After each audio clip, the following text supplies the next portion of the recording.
Hey, c'est cool, on est là à Champéry au Weekend Away. Et est-ce que tu vas bien? Trop bien, moi je m'éclate, même si hier j'étais pas trop en forme, mais j'ai du plaisir, c'est avoir toute la vie qu'il y a autour finalement, et qu'on puisse vivre les relations, grandir dans la foi. Et puis on espère que toi qui es avec nous en ligne aujourd'hui, tu peux sentir un peu cette vibe qui vient te rejoindre jusque chez toi au travers de l'écran. C'est de la technologie, c'est de l'innovation, et c'est ce dont on parle aujourd'hui.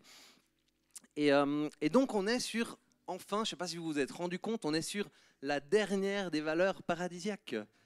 Ouais, on les a fait toutes les 12 après celle-là, en célébration. Après, elles se vivent encore dans les connects. Et puis on va continuer à grandir là-dedans, puisque finalement c'est une culture qu'on veut vivre. Mais aujourd'hui, voilà, on aura fait le tour. Et après, on va commencer à pouvoir vivre le paradis ensemble, quoi. Hein, le ciel sur la terre. Donc dimanche dernier, il y avait cette valeur doctrine, et il y a un joli lien entre doctrine et innovation finalement, elles vont bien ensemble, puisque doctrine, ça touche à la question du fond en fait, de ce qu'on communique, alors que innovation, c'est plutôt l'idée de la forme. Ok. Donc doctrine, c'est le quoi, innovation, c'est le comment. Et il faut savoir le quoi avant de se lancer dans le comment, généralement. Euh, et je crois que cette valeur, elle est très proche du cœur de Dieu finalement, parce que en fait, Dieu nous a donné un message sur cette terre, c'est le quoi, et il nous a donné de pouvoir communiquer ce message, c'est le comment. Et je ne sais pas si tu sais, mais Dieu, c'est le plus grand des innovateurs. Tu sais que Dieu a innové. Tu sais quand c'est que Dieu a innové? Alors, ouais. Merci, à la première de classe, là. On l'aime. Hein, ouais, c'est juste avec la création, on va y venir avec la création. Mais moi, j'ai envie de dire, Dieu, il a innové quand il t'a fait toi. Il a vraiment innové, parce qu'il n'y en a pas deux qui sont comme toi. Même si peut-être tu as un frère jumeau quelque part, même ces deux êtres qui se ressemblent beaucoup sont tellement différents à bien des niveaux. Et donc ça, c'est une bonne image de l'innovation de Dieu. Dieu innove, et puis non seulement il l'a fait en te créant, mais il le fait en créant à partir de rien. Et c'est ce qu'on voit en fait à la création. Puis je crois que dans cette création, il nous invite nous aussi à créer, mais nous on ne crée pas à partir de rien. Moi, j'ai pas encore cette capacité, mais on crée dans le contexte de la création qu'il nous a donné. Donc je vous propose de plonger au commencement. On commence toujours par le début. Donc Genèse 1, versets 1 à 5. Vraiment, on ne peut pas être plus au début. On est à la toute première innovation. Et voilà ce qu'on lit. Au commencement, Dieu créa le ciel et la terre. La terre n'était que chaos et vide. Il y avait des ténèbres à la surface de l'abîme et l'Esprit de Dieu planait au-dessus de l'eau. Dieu dit qu'il y ait de la lumière, et il y eut de la lumière. Dieu vit que la lumière était bonne, et il sépara la lumière des ténèbres. Dieu appela la lumière jour et les ténèbres nuit. Il y eut un soir et il y eut un matin, ce fut le premier jour. Voilà. Et c'est incroyable comme Dieu part du chaos. Hein. Il y a le chaos, il y a rien vraiment qui existe, et il crée à partir de rien. Et puis il crée quelque chose, et ensuite il nomme les choses, il structure, il met de l'ordre là-dedans. Et ça, c'est Dieu qui innove. Et puis, donc, si tu lis la suite du chapitre 1, bah, tu vas voir qu'il continue. D'abord, il le fait, comme on l'a vu, avec la lumière. Et en fait, il continue. Et à chaque fois, toute la description du coup de la création du monde dans lequel on vit finalement. Et puis, on continue encore un petit peu plus loin. Et là, on arrive à la partie de l'homme, en fait, au chapitre 2. C'est Genèse 2, 15, où on lit « L'Éternel Dieu prit l'homme et le plaça dans le jardin d'Éden pour qu'il le cultive et le garde. » Et donc, je crois que ça, c'est notre part, on cultive finalement. On est des innovateurs au sein de la création de Dieu. L'innovation, ça fait partie du fait de cultiver et de garder. Ce n'est pas que ça, mais ça en fait partie. Et c'est pour ça qu'on a cette valeur à ICF Lausanne qui est formulée de la manière suivante. Innovation, pratiquement, avec créativité, on cultive intentionnellement la croissance pour multiplier ce que Dieu nous a confié et voir ces choses grandir sainement. Je te disais, il y a l'eau qui coule, je crois, derrière. Voilà, c'est beau ça. On improvise tout le temps.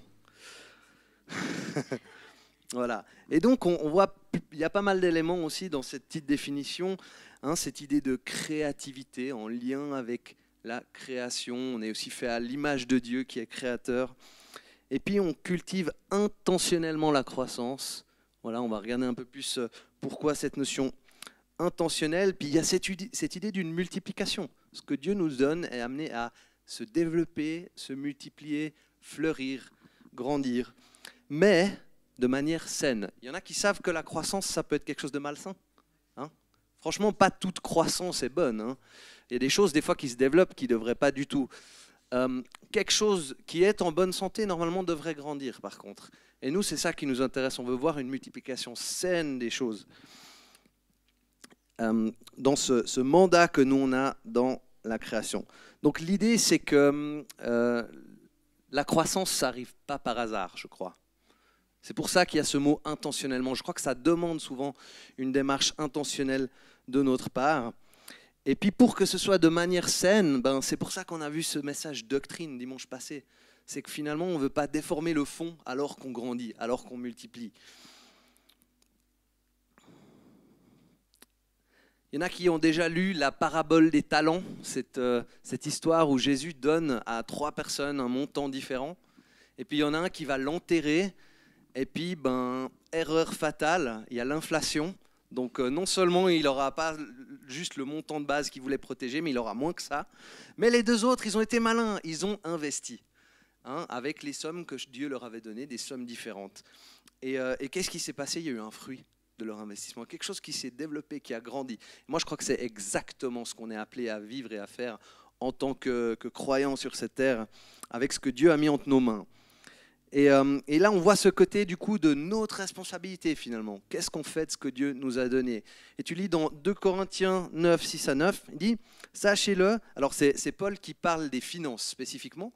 Et il y a un lien entre finance et innovation parce que des fois, ça demande aussi un investissement en argent. Mais finalement, Paul, il établit un principe général, là, c'est le suivant. Il dit « Sachez-le, celui qui sème peu, moissonnera peu. Et celui qui sème abondamment, moissonnera abondamment. Que chacun donne comme il l'a décidé dans son cœur, sans regret ni contrainte, car Dieu aime celui qui donne avec joie. Dieu peut vous combler de toutes ses grâces, afin que vous possédiez toujours à tout point de vue de quoi satisfaire à tous vos besoins et que vous ayez encore en abondance pour toute œuvre bonne, comme il est écrit. Il a distribué ses bienfaits, il a donné aux pauvres, sa justice subsiste à toujours. Waouh, incroyable. Donc d'un côté, nous on est appelés à semer, être intentionnel, et si on sème beaucoup, on va récolter beaucoup, ça c'est la promesse. Et en même temps, on sait qu'on peut le faire parce qu'on a la foi dans qui est ce Dieu derrière. C'est un Dieu qui est abondant et qui est bon et qui est généreux envers nous. Donc, d'un côté, on est intentionnel pour la croissance, puis en même temps, il y en a qui savent que genre, la croissance, le fruit, le résultat, on ne le déclenche pas juste comme ça. On est d'accord, hein? Des fois, on fait tout pour. Et puis, on ne voit pas forcément qu'il se passe immédiatement quelque chose. On va voir en lien avec ça que, du coup, il y a toujours cette balance entre notre part, qu'on vit finalement aussi en équipe, et la part de Dieu. Et ça, tu lis cette histoire dans 1 Corinthiens 3, 6 à 7, où ça parle finalement du message, de comment répandre ce message de la foi, et comment on le voit toucher toujours plus de monde. Paul nous dit « J'ai planté, Apollos a arrosé, mais c'est Dieu qui fait grandir. Ainsi, ce n'est pas celui qui plante ni celui qui arrose qui compte, mais Dieu qui donne la croissance. » Incroyable. Donc on est intentionnel, il y en a un qui plante, l'autre arrose, c'est un travail d'équipe. Et finalement, ce n'est pas trop ce que nous on a fait à la fin qui compte, mais c'est la puissance de Dieu qui vient amener la croissance en fait là-dessus et qui vient comme valider par le résultat. C'est un peu comme un agriculteur, quoi. L'agriculteur, il est responsable de faire pousser des choses, on est d'accord. Donc il doit préparer son champ, il doit le labourer, il doit semer, il doit arroser. Et puis il utilise de la technologie et des machines monstres complexes pour faire son travail, etc. Mais à la fin, la petite graine qui devient une plante, lui, il ne peut pas provoquer ça. Ça, c'est seulement Dieu qui le donne, la vie, cette croissance. C'est la même chose finalement, je crois, dans notre vie de croyant, dans la vie de l'Église et ces questions-là. Donc nous, on veut être les meilleurs agriculteurs spirituels du monde. Et puis, on veut mettre toute notre foi dans le fait que Dieu donne la vie. C'est le Dieu de la vie qui agit dans nos efforts, finalement. Et j'ai trouvé un... ça, c'est Charles Finney. Je ne sais pas si vous connaissez. C'est un grand revivaliste américain. Je ne vais pas avoir la citation sous la main parce que je n'avais pas prévu de parler de ça. Mais lui, il avait une approche tellement radicale. Il disait, si tous les chrétiens du monde étaient des agriculteurs, le monde entier mourrait de faim, en fait. Donc c'est un peu, c'est un peu radical comme ça, mais lui il disait le réveil, c'est pas plus compliqué que de semer un grain de blé et de le voir pousser. Alors moi j'aime bien, ça me parle à mon côté américain peut-être, je sais pas, mais moi j'ai envie de vous dire, soyons vraiment radicaux avec cette manière de semer pour prendre soin du message de la foi finalement et de le voir grandir. Et j'ai trouvé un verset incroyable, c'est ma petite pépite de ce prêche sur la croissance, dans l'Ancien Testament, Joël. C'est 1 Chronique, verset 29, 11 à 14. Et ça nous rappelle cette partie que c'est Dieu qui donne la vie, la croissance. À toi, Éternel, sont la grandeur, la puissance et la splendeur, l'éternité et la gloire. Car tout ce qui est dans le ciel et sur la terre t'appartient. À toi, Éternel, sont le règne et l'autorité suprême. C'est de toi que viennent la richesse et l'honneur. C'est toi qui domines sur tout, c'est dans ta main que sont la force et la puissance. Et c'est ta main qui a le pouvoir de tout agrandir et de tout fortifier. Maintenant, notre Dieu, nous te louons et nous célébrons ton nom glorieux. Qui suis-je en effet et qui est mon peuple pour que nous puissions te faire ces offrandes volontaires? Oui, tout vient de toi et nous recevons de ta main ce que nous t'offrons. Waouh, c'est incroyable. Et moi j'ai envie de t'inviter aussi à retenir l'attitude derrière ce verset finalement, qui est de reconnaître qui est Dieu, de reconnaître sa grandeur. Et il y a une humilité de dire mais même qui on est pour même avoir le droit de te faire une offrande. Et en fait ce qu'on t'offre, c'est toi qui nous l'as donné en premier. On ne peut même pas t'offrir un truc qui vient juste de nous. Et finalement, c'est ta main qui a le pouvoir de tout agrandir et de tout fortifier. Come on. C'est tellement beau. C'est pour ça qu'on ne peut pas construire l'église sans la foi dans ce Dieu-là. Hein. N'essayons pas.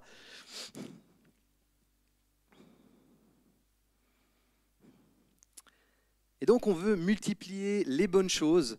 Et je crois que c'est la responsabilité de ce que Dieu nous a confié par une croissance saine et durable.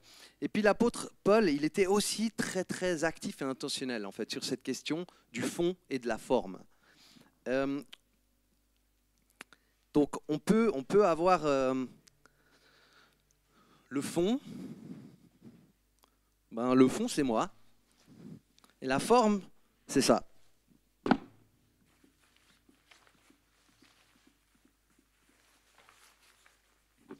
Je peux mettre un habillement un peu différent. Peut-être que ça change ta perception de moi. Peut-être qu'il y a quelque chose qui transparaît, qui ne transparaissait pas avant. Puis en même temps, c'est toujours moi. Le fond, il n'a pas bougé. C'est toujours Stéphane.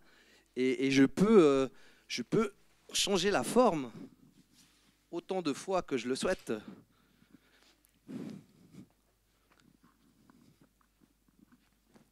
Avec la veste de mon grand-père américain qui me rappelle des choses, ça évoque quelque chose, cette forme. Hein.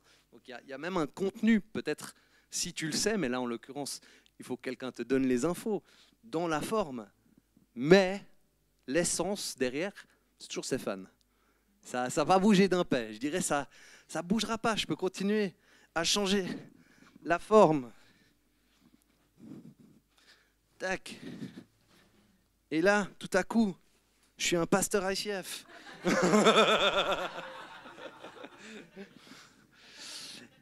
Mais c'est toujours moi, c'est toujours Stéphane. Et finalement, voilà, je ne sais pas comment ça t'influence, j'espère que ça t'aide à être plus réceptive aux vérités de Dieu et du royaume. Mais donc finalement, je vais prêcher comme ça, puisque je suis vraiment un pasteur ICF. Mais voilà, on peut changer la forme et le fond peut rester le même finalement. À ICF, on a vraiment cette valeur, c'est quelque chose, l'innovation qui fait partie de notre ADN. On utilise volontiers des outils technologiques pour communiquer le message sans jamais toucher au fond. Hein. Ça peut être le streaming, comme il y en a qui vivent avec nous aujourd'hui, la vidéo, peut-être l'intelligence artificielle un jour. Moi, c'est comme ça que je prépare mes messages. Non, je rigole. Pas encore, mais peut-être certains le font dans le moment, j'en sais rien. Alors peut-être qu'il y a une question des fois jusqu'où on va hein, avec les moyens pour qu'ils ne deviennent pas une sorte d'idole, de tour de Babel. Mais moi je crois que l'innovation dans la forme peut être extrêmement puissante pour communiquer les vérités de Dieu. Par exemple, je ne sais pas si bien sûr que tu connais la Bible App. C'est incroyable comme exemple d'innovation dans le cadre du corps du Christ, de l'Église. Et Life Church qui était derrière cette innovation, quand ils l'ont fait, ça n'a failli pas démarrer, ça a capoté.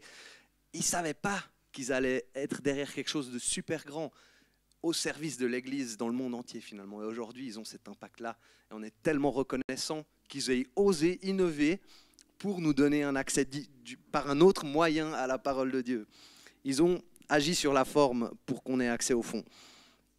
Ou alors, il y a l'app dont tu as profité pour le week-end. C'est un bon petit exemple à notre échelle de l'innovation. Et tu peux faire un grand bruit pour Ave qui a pris le temps de mettre toutes les infos dedans. Et ça ne s'est pas fait sans son aide. C'est pas venu par hasard. Ça, c'est un bon exemple de collaboration finalement avec le mouvement ICF qui nous donne accès à certains outils. Et puis, Ave qui a fait le job pour qu'on puisse le vivre dans ce week-end. Vous avez aimé ces petites tapes? Ouais, c'est sympa, hein, ça met la forme, quoi. Et donc, la forme est importante. Paul l'avait bien compris. Voilà ce qu'il nous dit dans 1 Corinthiens 9, 19 à 23. En effet, bien que libre vis-à-vis de tous, je me suis fait l'esclave de tous afin de gagner le plus grand nombre. Avec les Juifs, j'ai été comme un Juif, afin de gagner les Juifs. Avec ceux qui sont sous la loi de Moïse, comme si j'étais sous la loi, bien que n'étant pas moi-même sous la loi, afin de gagner ceux qui sont sous la loi. Avec ceux qui sont sans loi, comme si j'étais sans loi, bien que je ne sois pas sans la loi de Dieu, puisque je me conforme à la loi de Christ, afin de gagner ceux qui sont sans la loi. J'ai été comme faible avec les faibles, afin de gagner les faibles. Je me suis fait tout à tous, afin d'en sauver de toute manière quelques-uns. Et je fais cela à cause de l'Évangile, afin d'avoir part à ses bénédictions. Waouh, il est incroyable ce passage. Et on voit que Paul est prêt à changer la forme autant de fois que nécessaire pour rejoindre une personne de plus avec le message de l'Évangile. Il est radical avec ça, vraiment. Et nous, on a envie vraiment aussi d'adopter, je crois, cette logique à ICF Lausanne et dans le mouvement. C'est ce qu'on vit, sans jamais toucher au fond. Il y a tout de même un piège des fois avec l'innovation, c'est de mettre l'accent sur la forme. Et en fait, l'accent, ce n'est pas la forme. La forme, c'est un moyen. L'accent sera toujours sur le fond.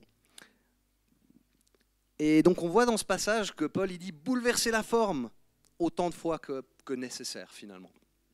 Et en même temps, on trouve un autre passage où on voit que Paul, il a ce souci qu'on ne se perde pas dans la forme, en fait.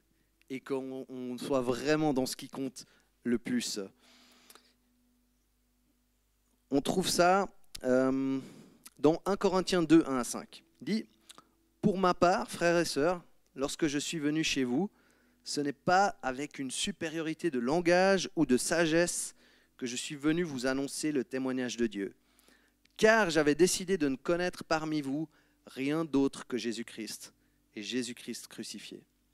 J'ai été faible, craintif et tout tremblant chez vous. Ma parole et ma prédication ne reposaient pas sur les discours persuasifs de la sagesse humaine, mais sur une démonstration d'esprit et de puissance, afin que votre foi soit fondée non sur la sagesse des hommes, mais sur la puissance de Dieu. » Waouh! Paul voulait vraiment qu'on ne se perde pas dans la forme, mais que notre foi soit ancrée dans la puissance de Dieu, en fait. Et donc, ce n'est pas l'un ou l'autre, mais c'est l'un et l'autre. Et une croissance saine, c'est une croissance qui ne dénature pas la forme. Jésus a aussi adapté la forme au langage de l'époque, mais il ne l'a pas fait au détriment de son message, il ne l'a pas fait pour augmenter sa popularité.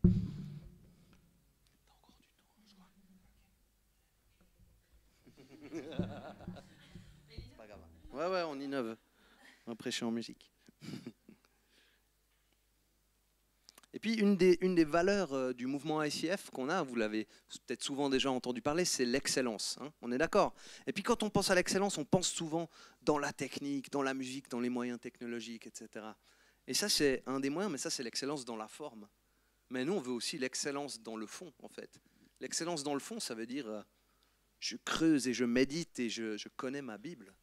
J'ai une vie de prière tellement réveillée que quand je prie, il y a les murs qui tremblent. Hein? Et donc, je crois que c'est vraiment important qu'on ait les deux. Il y a ce principe aussi qu'on a, c'est input-output. On veut être aussi bien nourri spirituellement que ce qu'on produit dans le cadre peut-être de l'Église ou d'un ministère, que ce qu'on fait. Donc, on doit faire des fois un petit peu un grand écart entre le fond et la forme. Et sur le fond, on veut être le moins original et créatif possible. Hein, on n'amène rien, j'ai envie de dire strictement rien de nouveau, de quelque chose qui n'a pas déjà été amené il y a 2000 ans. On veut être boring sur le fond, presque, en mode lire ma Bible, prier et vivre la foi, qui en réalité est quelque chose d'absolument passionnant, d'absolument génial. Et sur la forme, on veut être le plus libre, le plus créatif possible. Il n'y a pas de limite et on peut utiliser tous les emballages différents qu'on peut imaginer pour communiquer ce message. Tant que c'est au service du fond et que la forme ne le dénature pas. En fait, des fois, la forme et le fond ne sont pas complètement inséparables. Par exemple, si je te prêche un message, je te dis que Dieu est passionnant, puis je te le lis comme ça.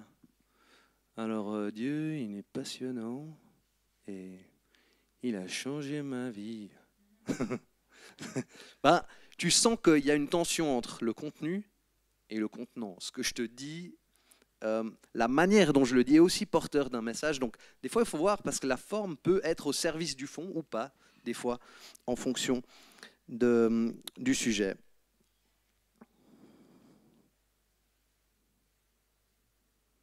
La forme sans le fond, on est dans ce qui s'appelle du hype. C'est de l'artificiel, superficiel, sans consistance. Le fond sans la forme, ça peut devenir sec ou théorique au lieu d'être incarné, sans puissance, inefficace. Donc c'est pas l'un ou l'autre. Et moi personnellement, dans mon histoire, c'est par la forme que j'ai recroché à l'église finalement. Je m'ennuyais dans l'église de mon enfance et j'aimais pas l'église. Et c'est pour ça qu'arrivé l'adolescence, petit à petit, je me suis éloigné, quoi. Et c'est seulement au travers d'ICF Genève qui avait complètement bouleversé la forme de l'église que, tiens, ça a créé un pont envers moi où je me suis dit, ok, je peux y aller, puis ouais, peut-être je peux m'intéresser à Dieu si on en parle avec cet emballage-là, quoi. Et du coup, comme c'est mon histoire, moi j'ai tellement à cœur qu'on ne s'ennuie pas à l'église. Et je te promets pas d'être parfait là-dedans parce que je sais que des fois on s'encroute. Et je te demande pardon si c'est le cas, mais réveillez-moi si on commence à devenir boring. Parce que l'église, c'est l'endroit où Dieu est, quoi. Il n'y a pas d'endroit plus passionnant et plus incroyable à vivre sur cette terre. Et en même temps, j'aimerais vraiment qu'on trouve Jésus. Et qu'on ne soit pas juste diverti, quoi. Qu'on ne soit pas perdu dans du hype et dans de l'agitation dans nos activités, quoi. En fait, quand on trouve la foi, Jésus, la Bible, ben, la forme devient tout à coup de moins en moins importante. Je crois que c'est pour ça que Paul, il peut être dans une cellule de prison et il est au taquet, quoi. Il est enflammé. Il n'y a pas la forme, il n'y a pas toutes les fioritures, mais il y a sa foi qui est là. Et parfois, certains se sont perdus, je crois, dans la forme, aussi dans nos églises ICF au fil des années. On n'a pas envie de faire ça pour l'avenir. Puis en même temps, quand on trouve la foi en Jésus, la Bible, eh ben, la forme devient hyper importante. Parce qu'on se rend compte que c'est un moyen de rejoindre celui qui ne s'éclate pas encore avec le fond. Ça lui crée un pont, une opportunité, peut-être juste une ouverture de cœur.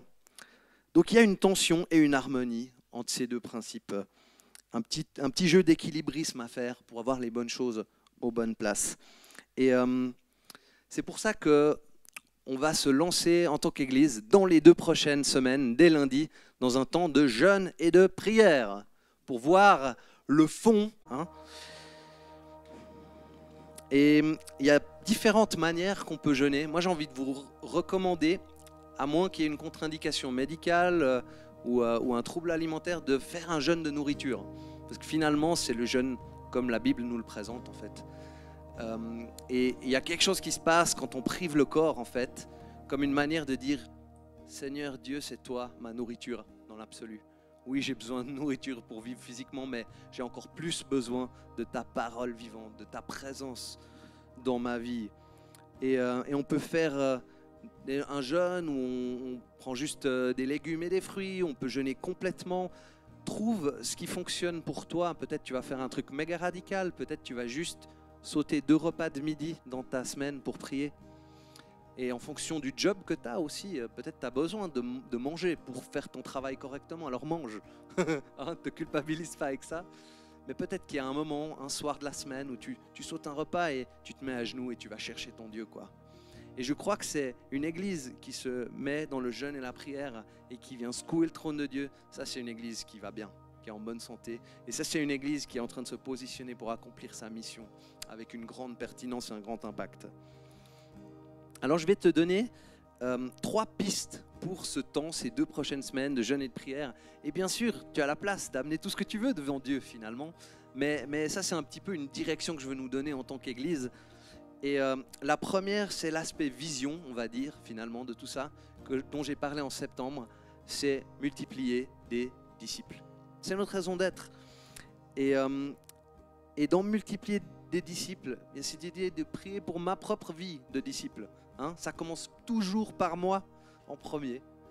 Et puis, après, cette question, pour qui est-ce que je prie autour de moi? En qui est-ce que j'investis, que je veux voir aussi cheminer dans sa vie de disciple? Pense à une personne en qui tu investis et prie pour cette personne durant ce temps de jeûne. Je crois que ce sera vraiment puissant. Et même des fois, on voit des gens qui galèrent pour avancer. Des fois, le jeûne et la prière, c'est le machin qui fait passer le cap, quoi. Qui met un petit turbo spirituel aux fesses des gens. Dieu nous invite à emmener d'autres avec nous. Alors prie dans la personne en qui tu investis pendant ces temps. Le deuxième sujet que je te propose, c'est tout simplement les valeurs paradisiaques, ces 12 valeurs de leadership. Et ça, c'est l'aspect plutôt culture. C'est une culture d'église qu'on veut vivre. Et on a gentiment un peu découvert ces valeurs, mais c'est que le début de commencer à les vivre et grandir là-dedans et qu'elles deviennent incarnées toujours plus et aussi contagieuses. Donc on a eu l'aspect vision, on a eu l'aspect culture et il nous reste l'aspect projet. Comme tu le sais, il y a un gros projet qui nous attend en 2024. C'est un nouveau lieu pour nos célébrations.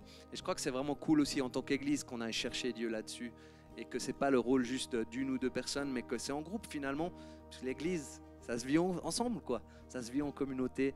Donc voilà un sujet que je t'invite à vraiment venir aussi chercher Dieu durant les 2 prochaines semaines. Donc, dans ce temps de face-to-face et finalement comme moyen de venir alimenter cette question de l'innovation, du fond, de la forme, je vous invite à prendre du temps pour réfléchir à comment vous allez vivre ces 2 semaines de jeûne et de prière. Peut-être que tu n'as pas eu l'occasion encore de le faire, tu vas pouvoir faire ça maintenant. Et si on peut peut-être juste mettre les points du face-to-face.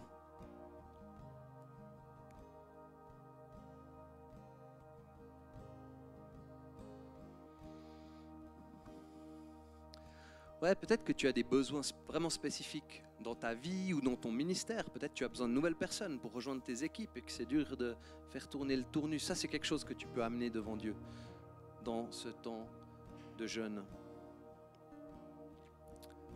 Alors, je te laisse fermer les yeux et prendre un temps pour réfléchir comment Dieu t'invite à jeûner et prier durant les 2 prochaines semaines. Moi, je crois qu'il a un programme bien spécifique pour chacun d'entre vous.